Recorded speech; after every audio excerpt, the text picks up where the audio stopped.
መድኃኒት ገዜን አነቀችው። አብረኸኝ ካላደርክ ወይም አብረኸኝ ካልቆየህ በማለት በሩን ዘግታ አነቀችው። እሱም ዞር በይልኝ፣ እኔ አንቺ ጋራ ምንም ነገር አላሳልፍም። ማሸትም ከሆነ ወግሻ ቂቤ ነገር ሲመጣ አሽሻለሁኝ። አሁን አላሽም፣ እነጋሽ ሲመጡ አሽሻለሁ በማለት ትቷት ሲወጣ አንተ ምን አይነት ፋራና ባላገር ነህ በማለት በሩን ከፍቶ ወጣ። አፍቃሪዋ ደግሞ ለዛ ከበር ሆና እያዳመጠችው ነበረ። በሩን ሲከፍትባት ወየሁ እናቴ በማለት በሩጫ እግሯን ነቅላ ሄደች። ውሃ ለአባቷ ተናገረች። ዳጣ እያለቀሰች ነበረና ዳጣን እያስለቀሰቻት መድኃኒት ናት። መድኃኒት ቤቱን ሰላም እያሳጣችው ነው። ስለዚህ ይሄን ቤት እንድህ አሽከረክረዋለሁ። ይሄ ቤት የማንም የጎዳና ከየትም እየመጡ የሚኖርበት አይደለም። ሁለተኛም ይሄ ቤት የማንም መተዳደሪያ አይደለም በማለት እንግዲህ መታ ቤቱን እየበጠበጠች መድኃኒት ትገኛለች። በዚህም አቶ ደረጀ የልጁን ለቅሶ ሲያይ ንዴቱን መቋቋም አልቻለም። ምንም ብትሆን የአብራኩ ክፋይ የሆነችውን ዳጣን ምን ሆነሽ ነው ሲላት፣ ዳጣ ሂጂ ጎዳናሽ አለችኝ ሲል በራሴ ቤት እንዲህማ ልጆችን የምታሰቃየው በማለት ሰጥ ብሎ ሲሄድ ማርቴና መድኃኒት ጭራሽ እጅ ዳጣ የምትባለዋ ልጅ ውሃን እኮ ነው እንዳለ የምመስለው። ስለዚህ ንቂ እህቴ፣ አንቺ በቃ ሁልጊዜ እንደዚህ እንደሆንሽ በማለት ማርታን ትዳርሽ ነው በማለት ዳጣ ምክንያት እሳት ለብሶ እሳት ጎርሶ ወደ መድኃኒት ጋር ሲሄድ የሰማውን ማመን አቃተው። ዳጣ ውሃን ነው የምትመስለው። ልጁ ልትሆን ትችላለች። ከየትም ወልዷት ይሆናል። ወንዶችን አትመኝ ስትላት ማርቲም በጣም ደነገጠች። አቶ ደረጀም ይሄንን ሲሰማ እሷ የምትለውን ፈጦ ቀረ። በጣም ይገርማል። ዳጣና ኤቢ በናታን የተነሳ ተናነቁ። ግራ ተጋባቸው። ሰላም ጤና ይስጥልን ውድና የተከበራችሁ የቻናል ቤተሰቦች እንኳን ወደ ቻናል በሰላም መጣችሁ። ዳጣ የተሰኘው ተከታታይ ድራማ ክፍል 6 ወደ ክፍል 5 ስንመለስ እንግዲህ ኤቢ የሰማችውን ማመን አቅቷታል። አቶ ደረጀ አዎ ዳጣ ልጄ ነች እያላት እንቅልፏንም ህሌናዋንም ነስቷታልና በጣም እንደ እብድ እያደረጋት ነው። በዚህም የተነሳ ወይዘሮ ማርታ ልጄ ምን ሆነች ነው እያለች ወደ ጸበል ነበረ ይዛት የሄደችው። ጸበል እያት እሄዳለሁ ስትላት እሷም በቃ መሄድ ነው ከዚህ የምፈልገው ሩቅ ቦታ ውሰጅኝ እያለቻት ነበርና ለመናገርም የአባቷን ነገር በጣም ከበዳት። ሁለተኛ ደግሞ የእናቷን ነገር ስታስብ እንዴት እማዬ ላይ ይሄ ነገር ይደረጋል እያለች በጣም በቁጭት ትገኛለች። ኤቢ ማለት ነው። አሁን እንግዲህ ኤቢ ተመልሳ ከጸበል መታለች። ከጸበልም ብትመጣ ምንም ከማልቀስና ዳጣ እያለች ከማውራት ውጭ ሌላ ምንም ለእናቷ ልነግራት ፈቃደኛ አይደለችም። በዚህም የተነሳ እንግዲህ ዳጣ በምትል ጊዜ በጣም ተጨናንቃለች እና እናቷ ማለት ነው ማርቲ ዳጣን ጠርታ ስትመጣ እንግዲህ ዳጣና ኤቢ ተገናኝተዋል ማለት ነው። ኤቢና ዳጣ ሲገናኙ እንግዲህ እናትየዋ ይሄው መታለች ከኔ ፊት አውሪኝ ምንድን ነው በምትላት ጊዜ እሷም ዳጣን ስታይ ኤቢ ደህና ነች በምትላትም ጊዜ ደህና ነኝ ብላ ወይዘሮ ማርታን ከቤት እንድትወጣ አድርገዋታል ማለት ነው። አድርገዋት እሷ በሩን እንግዲህ እያወሩ ነበረ። እንዴት እኔማ አልናገር ነው አላስቻለኝም፣ እማዬ አታሳዝንም እያለች ነው። አባዬም እኮ በጣም ነው የሚፈራሽ፣ አባዬስ እንደምታየው አይደል ወይ? አሁን እኮ በጣም ሰውነቱም ከሳ ጠቆረ እያለቻት ዳጣ ለእሷ ታስረዳታለች። አባታችን ደግሞ አንድ ነገር ቢሆን እያለች ዳጣ በልመና እየነገረቻት ነው። እማዬስ በለዋ ላይ እንደዚህ ሲያደርግ አታሳዝንሽም? የማዬስ እያለ የአባዬንም ጭንቀት አስተዊ ደግሞ አባዬም እናገራለሁ በቃ አንድ ቀን በተረጋጋ ጊዜ ሁሉንም ነገር እናገራለሁኝ ካሁን በኋላ ብሏል። ስለዚህ አንቺ ተረጋጊ እያለቻት እሷም እንግዲህ እየለመነቻት ነበረ። እባክሽን እያለች ማለት ነው። እየለመንኩሽ ነው በእናትሽ እያለች እማዬም እኮ ታሳዝናለች በማለት እንግዲህ ለምናት ወጥታለች ማለት ነው። ዳጣ እንግዲህ እናትየዋ በር ከፍታ ከድንገት ስመጣ ከኔ ከእናትሽ ምንም ሚስጥር እንትን ማትዩ ከእሷ ጋር ማውራት ጀመራችሁ አይደል? ጥሩ ብላ እንግዲህ እናትየዋ ቦርሳዋን ይዛ ሻንጣዋን ይዛ ወጥታለች ማለት ነው። በመጨረሻ እንግዲህ ይሄንን እያለቻት ሳለ ሰማችን ወይ ብለው ብሰማማ አልሰማችን ብሰማ ኑሮማ እንደዚህ እንትን አትልም በማለት ነበር። እንግዲህ ወደ የቤቱ መሪ የሆነችው መድኃኒት ጋር ስንሄድ መድኃኒት እንግዲህ አሁን ላይ የቤቱ ኃላፊ አለቃ ሆናለች። ሁሉንም እንትን እያለች ነው።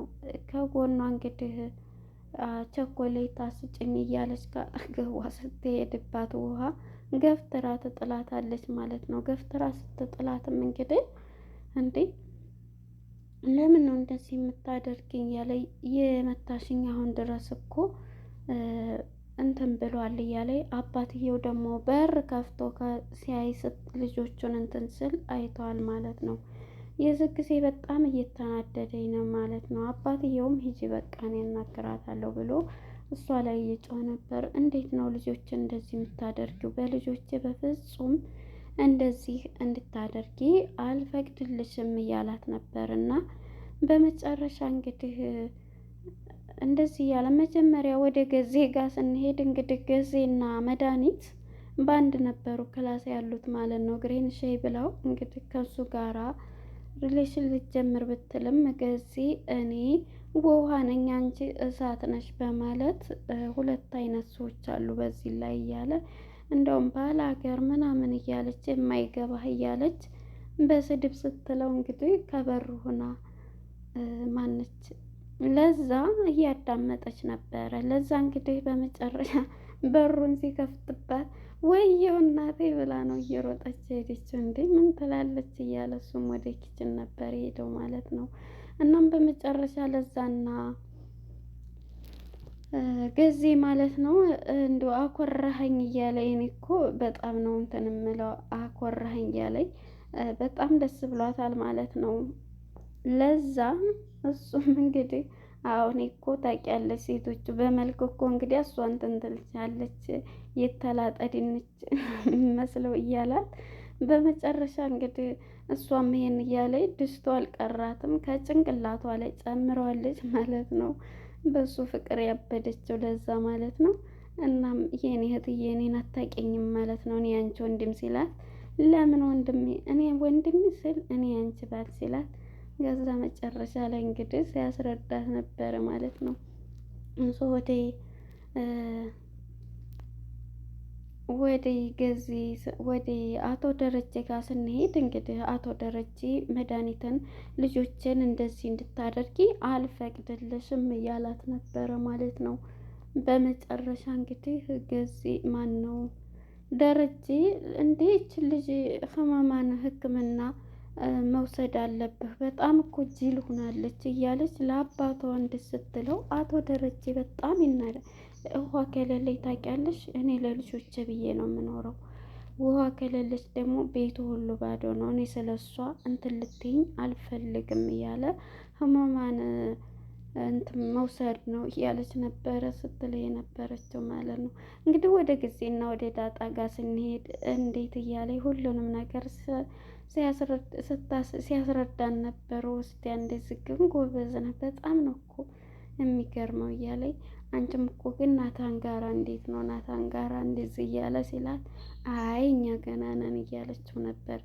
እኔ አልወዳትም እንዲያትል ግን እንትናን እኮ ተወዳታለህ እያለችው ነው ለዛን ስትለው በመጨረሻ አልወዳትም እንዳትል እያለች ትነግረዋለች። ግን እኮ አንቺም ተወጂዋለሽ ናታንን እያላት እንግዲህ እኛ እንኳን ገና ነን እያለ እንዲህ ተጋቡና እኔ ሽማግሌ ሆናችኋለሁ እያላች ነበርና እንግዲህ ወደ መድኃኒት ጋር ስንመጣ መድኃኒት ሁሉንም እንግዲህ አንቺ ማነሽ ነኝ እያለች ስጮህባት ነበረ ማለት ነው ዳጣንም ቁጭ አድርጋ ምንድን ነው አንቺ የመጣሽበት ለምን አትሄጅም እዛው ተጎዳና አይደል የመጣሽው እዛው ጎዳናሽ ላይ ለምን አትሄጅም እያለኝ በጣም እየጮኸችባት ነበረ። ናታንም ጋር እሱ ጋር መጀመሪያ ከሱ ጋር ነበረ እና ዳጣ መታ ከሱ ጋር ስትቀመጥ በመጨረሻ እንግዲህ ሁሉንም ትጮህባቸዋለች። ሂጂ አንቺ ክላስ ብሎ ናታንም እንትን ይላታል። አንተም የቀጣይ ተራ ነው፣ አሁን ጓዝሽን ጠቅለለሽ መውጣት አለብሽ፣ እዚህ ከጎዳና እየመጣችሁ መሰብሰቢያ እያለኝ ቀጣይ ደግሞ ያንተ ተራ ነው እያለችው እሱንም እንትን ትለዋለች። እማዬና አባዬ ይሄን ያክል ጊዜ እንኳን ስንቀመጥ ቤት ደግሞ የእግዜር ነው ስንቀመጥ አንድ ቀን እንደዛ አይነት ተናግረው እንኳን አያውቁም። ክብር ይበልጣል ከምን እያላት እሱም እንግዲህ ይናገራታል። ቀጣይ ትወጣለህ አንተም ስትለው ማለት ነው። እንግዲህ የቤቱ ሰው ሁሉ በሙሉ እየረበሸ ትገኛለች። ወደ ናታንና ወደ ኤቢ ጋር ስንመጣ ኤቢ እንግዲህ አይኑን ፀጉር ገብቶብሃል ብላ እያየችለን ነበርና የዚህ ጊዜ አፍቃሪዋም ዳጣ ስታይ በጣም እንግዲህ እህቷ ነች፣ ታላቅ እህቷ ከባድ ነው። እሷም እንግዲህ የምታፈቅረውን እሱ ግን የሚወደው ኤቢን ነው ማን ነው ዳጣን ነው። ኤቢ ግን አሁን ላይ አእምሮዋ ከተስተካከለ በኋላ ለሰዎች ጥሩ ማሰብ ምናምን ይዛለች እና የዚህ ጊዜ ስታያት በድንጋጤ እየሮጠች የቤቱን ጠረጴዛ ምን ሳይቀራት እንግዲህ እንትን ስታብድ ነበር። ሩጣ ስትመጣ እንግዲህ ኤቢ ማለት ነው ኤቢንም እንዳትነኪ በማለት ክላሷ ትሄዳለች ማለት ነው። እና በዚህ የተነሳ እንግዲህ ሁሉንም ነገር እንትን ካለች በኋላ በመጨረሻ ዳጣ ከክላሷ ገብታ ማለት ነው ስታለቅስ ኤቢ ከፍታ ትገባባታለች። ከፍታ በምትገባባት ሰዓት እንግዲህ አንቺ ናታንን ታፈቅረዋለች አይደለ እያለ አንቺ ስትላት እሷም በቃ አንቺ አሁን ራሱ ከተሻለ ይሄ እንደምታስቢው አይደለም፣ በቃ ይሄን ርዕስ እንዝጋው፣ አይኑ ውስጥ እንትን ገብቶበት እያወጣውለት ነበረ፣ ይሄ ነው በቃ እያለቻት ነበር። የዚህ ጊዜ ዳጣ እንግዲህ በለቅሶና በጩኸት ሁለተኛ ደግሞ መድኃኒት የምትባለዋ ተናግራታለች እና በጣም እያለቀሰች ስሜቷን መቆጣጠር አቶ ደረጀን እንግዲህ ኤቢ አምጥተው ማለት ነው ምን ሆነሽ ነው ሲላት ሂጂ ጎዳናሽ ሂጂ ሰው በላይ ነው ብላ ስታለቅስ እሱም እንግዲህ ወደ ክላስ እየሄደ እሷና ወይዘሮ ማርታ ያሉበት ውሃና ይቺ ዳጣም በርበሬ የምትባለው አንድ ናቸው እኮ መልካቸው፣ አንቺ ጅል አትሁኚ፣ እንዴት ነው እንደዚህ የምትሆኚ እያለቻት ትዳርሽን ፍች ነው የምትይኝ? ታይ እንደዛ አላልኩም፣ ግን እስኪ እሰቢ ወንዶች እኮ በየቦታው ነው እየወለዱ እንትን የሚሉት፣ አንቺ የድሮዋ ማርታ ጅል ነሽ እያለች እንግዲህ ማርቲን እንደዚህ ስትላት አይ ባሌን አምነዋለሁኝ እንደዚህ አትበይ ብላ በጣም ትናገራታለች ማለት ነው። በመጨረሻ እንግዲህ አቶ ደረጀም ይሄንን ሰምቶ ውሃም እንግዲህ የጊዜ እንዱላ ላምጣልና ደብድባት እያለችው ነበርና በመጨረሻ እንግዲህ በዚህ የተነሳ አቶ ደረጀን ይሄን ሲሆን እናም አቶ ደረጀ እንግዲህ ውሃን ትመስላለች እያለች ለወይዘሮ ማርቲ በምታወራበት ሰዓት እሱም ፊት ለፊት ነበረ ተፋጠው የቆሙት ማለት ነው። ለነበረን ቆይታ አመሰግናለሁ። ባይ ባይ።